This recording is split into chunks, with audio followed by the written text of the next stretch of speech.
নমস্কাৰ আপোনালোকে চাবলৈ আৰম্ভ কৰিছে নিউজ নাও আৰু মই অনুপম বৰা যোৰহাটৰ ৰাজপথত কংগ্ৰেছৰ তীব্ৰ প্ৰতিবাদ সাব্যস্ত নিউজ নাওৰ এক প্ৰতিবেদন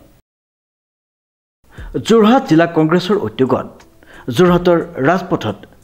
তীব্ৰ প্ৰতিবাদ সাব্যস্ত উল্লেখযোগ্য যে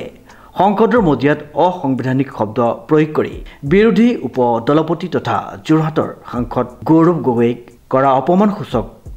মন্তব্যৰ বিৰুদ্ধে উক্ত প্ৰতিবাদী কাৰ্যসূচী ৰূপায়ণ কৰা হয় অভিজিৎ বংগোপাধ্যায় মুৰ্দাবাদ ধ্বনিৰে যোৰহাটৰ ৰাজপথ উত্তাল কৰি তোলে উক্ত প্ৰতিবাদী কাৰ্যসূচীত প্ৰতিবাদ এটা কৰিছো আপোনালোকে জানে যোৱাকালি লোকসভাৰ অধিৱেশনত অভিজিৎ বংগোপাধ্যায় সাংসদ পশ্চিম বংগৰ তেখেতে এটা অসাংবিধানিক শব্দ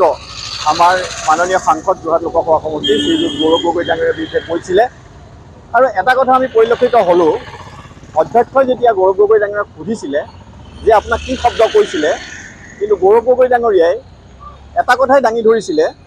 যে অসাংবিধানিক শব্দ এটা আপুনি মোক ক'বলৈ যত্ন নকৰিব বা মুখৰ পৰা ওলাবলৈ আপুনি চেষ্টা নকৰিব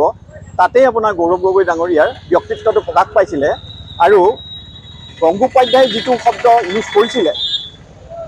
অধ্যক্ষ ডাঙৰীয়াই যেতিয়া গৌৰৱ গগৈক কৈছিলে গৌৰৱ গগৈ ডাঙৰীয়াই যেতিয়া কোৱা নাছিলে আৰু এইটোও কৈছিলে যদি মই সেইটো মুখেৰে এতিয়া ইয়াত ক'ব লাগে তেতিয়াহ'লে গোটেই আমাৰ সাংসদত থকা সদস্যসকলক অপমানিত কৰা হ'ব আৰু লগতে সেই অপমানৰ ভাগ আপুনিও পাব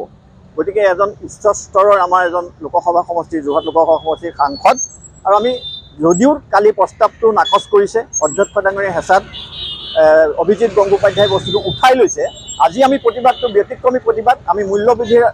আমাৰ মূল্যবোধৰ ৰাজনীতিটো আমি বিশ্বাস কৰোঁ গৌৰৱ গগৈ ডাঙৰীয়াৰ বডি লেংগুৱেজৰ যিটো ৰাজনীতি কৰে আমি সেইটোত বিশ্বাস কৰোঁ কাকো অপমানিত নকৰে সেইটোত আমি বিশ্বাস কৰোঁ গতিকে ৰাজনীতি তেনেকুৱাই হ'ব লাগে আৰু আজি আমাৰ এইটো এটা সজাগতাৰ ৰাজনীতি যাতে কোনো সাংসদ বা বিধায়কে তুচ্ছ তাচ্ছিল্য কৰি কোনো দলৰ নেতা কৰ্মীক যাতে কেতিয়াও এনেকুৱা অশালীন ব্যৱহাৰ নকৰে সেইটো আমি কংগ্ৰেছ দলে আজি আমি প্ৰতিবাদ কৰিছোঁ তাৰে এটা সজাগতামূলক এইটো প্ৰতিবাদ ধন্যবাদ আপোনালোকে যেনে কালি সাংসদত পশ্চিমবংগৰ এজন বিজেপি সাংসদে তেওঁ অভিজিৎ গাংগুলী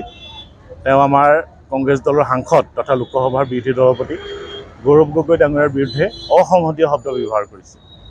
আৰু এই তেনে শব্দ অনাগত দিনত যাতে পুনৰ তেওঁলোকে ব্যৱহাৰ নকৰে তাৰ বাবে আমি তেওঁলোকক সকীয়াই দিছোঁ আৰু বিজেপি দলকো সকীয়াই দিছোঁ তেওঁলোকৰ যাতে আচৰণ সংযত কৰে সংসদত তেওঁলোকৰ আচৰণ সংযত হওক